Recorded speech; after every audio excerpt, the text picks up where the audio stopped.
Hi, my name is Ashish, and in this video, we will see what is Google Cloud TPUs. Let me just quickly log on to the portal and take it from there. Please do not forget to subscribe to my channel, which is Azure Cloud Chef, if you have not subscribed till date. Please also share the link of my channel with your teammates, with your colleagues, with your friends, so that they all know about all the technologies, all the cloud computing topics that we are covering every single day. Let me just log on to the portal and take it from there. This is our portal, Google Cloud TPUs. So if you remember, when you log on to the portal, you have to click on the project under which your resources are present. You can make different projects, and then you can make different compute engine. You have the API engine. So if you click on here, you have the IAM and admin, getting started, API and services, your billing dashboard, your support, and how you can use the app engine, compute engine, Kubernetes, cloud functions, cloud run. Then you can use storage for data stores, file store,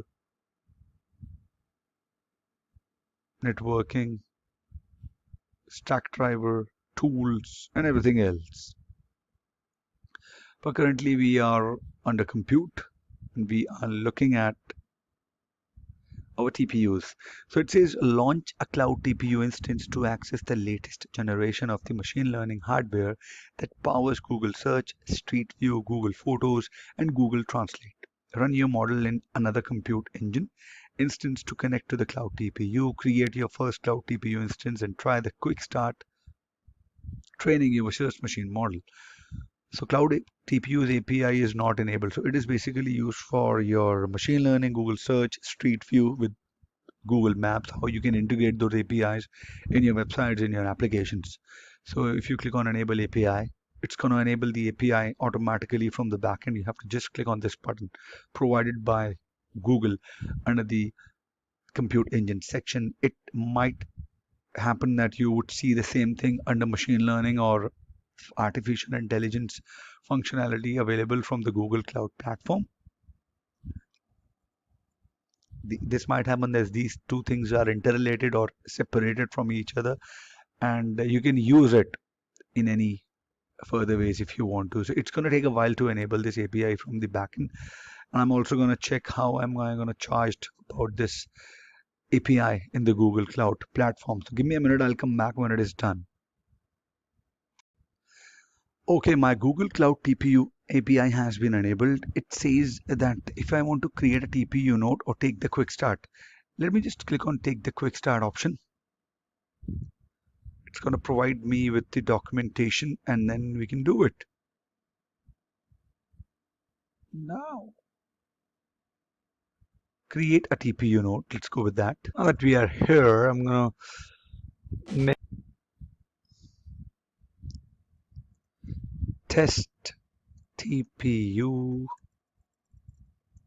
test node 1A TPU type default. Let's take it default as well. 10.0.1.0.0. Alrighty, click on create. It is creating the TPU node.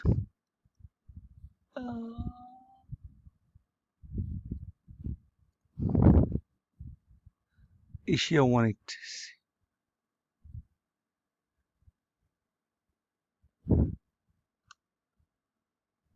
Let's see how it goes.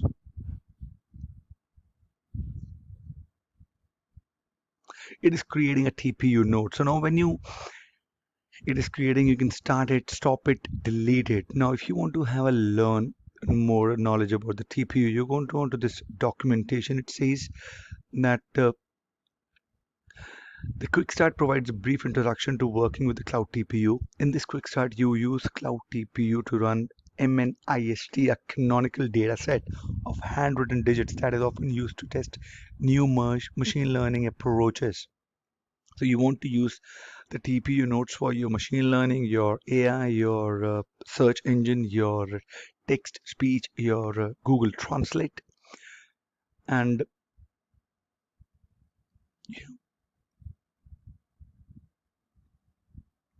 and there are a lot of tutorial section that you can use to have the TPU. So if you go back to this, your test TPU node is getting created. You can create another TPU node.